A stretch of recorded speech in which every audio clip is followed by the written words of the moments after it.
Hello दोस्तों, स्वागत है आपका हमारे इस नए वीडियो में, जिसमें हम आपके साथ डिस्कशन करेंगे जो आपके 3 दिन लगातार एग्ज़ाम होने वाले हैं इस चीज़ को लेकर के।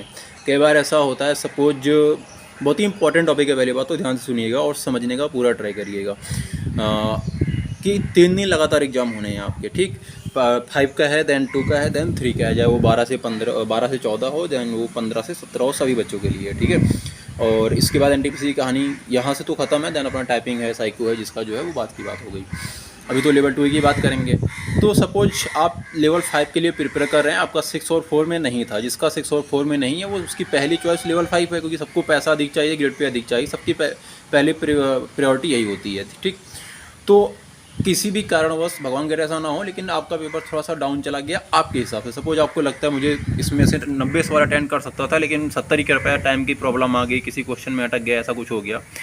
तो उस केस में क्या हुआ कि 5 का पेपर आपका आपके हिसाब से अच्छा नहीं हो पाया, तो आपका मूड ख़राब सेंटर से निकले। और मूड ज़्यादा ख़राब नहीं होने देना है, मतलब सेंटर की बात सेंटर पे ही रख के वापस रूम पे आइए, नहाइए धोइए, खाइए पीजिए, जो आपको ऊपर नीचे थोड़ा बहुत यूट्यूब पे देखना है, क्या रहा कैसे रहा सबका देख लीजिए। दैन उस चीज़ को दिमाग पे हावी बिल्कुल मत होने दीजिए। अगले दिन के लिए आराम से प्रिपेयर रहिए, अगले दिन जाइए पेपर दीजिए, वो अच्छा हो बुरा हो डजेंट मैटर।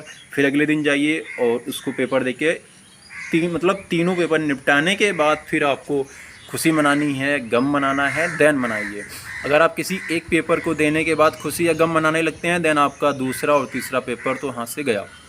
ये बात आप श्योर मानिए, मेरे साथ ऐसा हो रखा है, इसलिए मैं शेयर कर रहा हूँ। लेवल 6 का मेरा एग्ज़ाम अच्छा हुआ, मतलब ऐसा नहीं था कि मुझे 92 नंबर ही मिल जाएंगे, लेकिन ये था कि थोड़ा सेटिस्फेक्शन था कि यार पूरा मैथ्स और रीजनिंग अटेंड हो गया है, और जीएस भी लगभग 20 सवाल तो लगभग मुझे लगा था कि हो ही जाएंगे, तो थोड़ा सा एक सेटिस्फेक्शन था कि अच्छा पेपर हो गया है।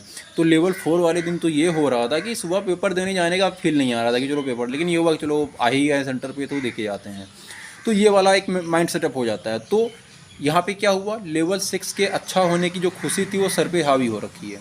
तो लेवल 4 में आपने देखा कि 92 से सीधा 81, जबकि 6 और 4 में अंतर होता है। 4 का तो इजी था, तो नंबर यहाँ पे और बूस्ट करने चाहिए थे, तो ये चीज़ है। तो अगर यही चीज़ मतलब खुश होने की वजह से भी सेम इफेक्ट आया, और अगर आप दुखी हो गया होते यार मेरा पेपर तो ख़राब हो गया, तब भी सेम इफेक्ट ही आने वाला था। इसलिए उस दिन के पेपर को आप सेंटर से निकलते ही भूल जाइए, बस इतना याद रखिए पैटर्न क्या आया था, अच्छे बुरे वाला जो फंडा है वो भूल जाइए। आप उसे सीख करके कुछ और अपडेट कर सकते हैं एक दिन में, तो अपडेट करके अगले दिन अच्छा परफॉर्म करिए, वो एक अलग कॉन्सेप्ट है। लेकिन आप उसको लेकर के हावी कर लिए कि यार पेपर ख़राब हो गया, 3 में तो और जान लगा देनी है, उस प्रेशर में आके 3 भी गंदा करा है, 2 भी गंदा करा है, वो ना करिए बिल्कुल भी, ठीक है। 3 दिन आराम से कूल माइंड होकर पेपर दीजिए, उसके बाद अपना आगे निपटाइए काम। और सपोज जिसके तीनों ख़राब हो गए हैं या तीनों अच्छे हो गए हैं, अच्छे वालों को तो बहुत बहुत बधाई, जिनके ख़राब हो गए हैं उनके लिए ज़िंदगी दूसरा मौका देगी। बहुत से एग्ज़ाम है, साल भर में एग्ज़ाम चला ही करते हैं आगे पीछे, तो वो वहाँ ट्राई करेंगे, कुछ ऊट पटांग करने की कोई ज़रूरत नहीं है। इस तरह से अपना तैयारी को कंटिन्यू करते रहें। अच्छा, एक और मुद्दे की बात, कुछ बच्चों का है कि जिनका लेवल 6 में हो गया है या जिनका लेवल 4 में मे भी रिजल्ट आ गया तो उसमें हो जाएगा। तो बहुत से लोग कहना है कि भाई जिनके मान लो 71 नंबर कट ऑफ है यहाँ पे बेंगलोर की, जिनके मान लो 85 नंबर हैं, तो कई लोग कहेंगे कि भाई अपना आप 5, 3 और 2 छोड़ दीजिए।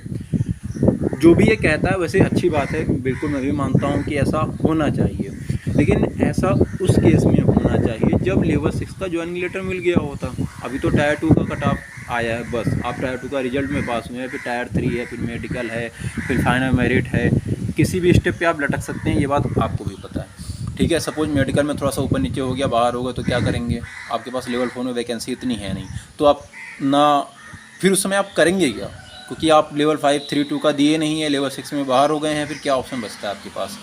मेडिकल थोड़ा डाउन है, लेकिन क्या पता किस्मत ज़्यादा ही अच्छी हो आपकी, थोड़ा सा आँखों को लेकर के A2 लेवल का स्टैंडर्ड का है, क्या पता आँखों को लेकर के थोड़ा सा दिक्कत हो जाए। इसलिए हम यहाँ बैठ करके किसी अन्य को जज बिल्कुल ना करें कि भाई आप 5 का छोड़ दो, 3 का छोड़ दो, 2 का छोड़ दो, 2 का नहीं छोड़ रहे हो तो बहुत गलत कर रहे हो, अन्याय कर रहे हो, किसी की सीट खा जा रहे हो। भाई ऐसा कुछ नहीं है।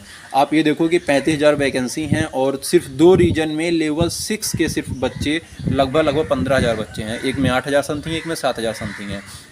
अगर आप बोर्ड 10 बोर्ड भी, चलो हम रेलवे के 10 बोर्ड मानते हैं और हर बोर्ड में 7,000 बच्चा क्वालिफाई मानते हैं, तो 70,000 बच्चा सिर्फ और सिर्फ लेवल 6 का है, यूनिक कैंडिडेट। यानी कि फिर तो लेवल 4, 5, 3, 2 जितने भी हैं इनको मौका ही नहीं मिलेगा। लेवल 6 के ही बच्चे जॉब नहीं पाएंगे भाई। जो लेवल 6 के यूनिक बच्चे हैं उन्हीं को पूरी जॉब नहीं पड़ रही है। या फिर ऐसे आप देखिए कि सिर्फ स्टेशन मास्टर की 6000 पोस्ट हैं, 8,000 बच्चा बुलाया गया है, मतलब 8 गुना।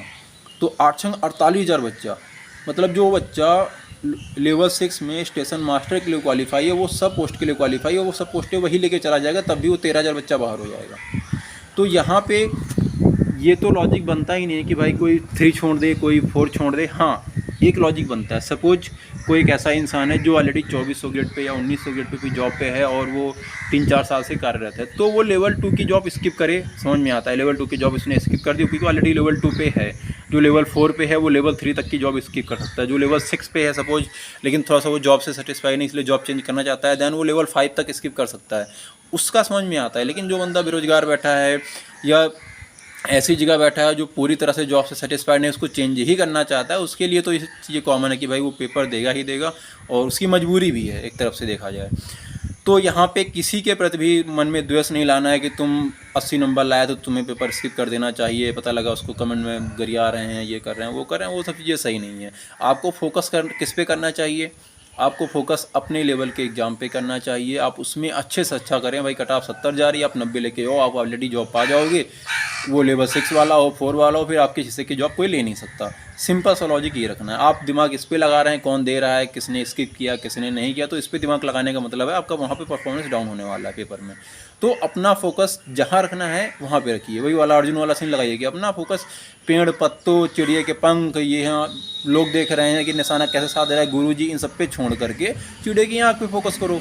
अगर फोकस अच्छा है तो निशाना लग जाएगा। फोकस इधर उधर के चक्कर में पता लगा चिड़िया की आँख की जगह कहीं और ही तीर मार दी।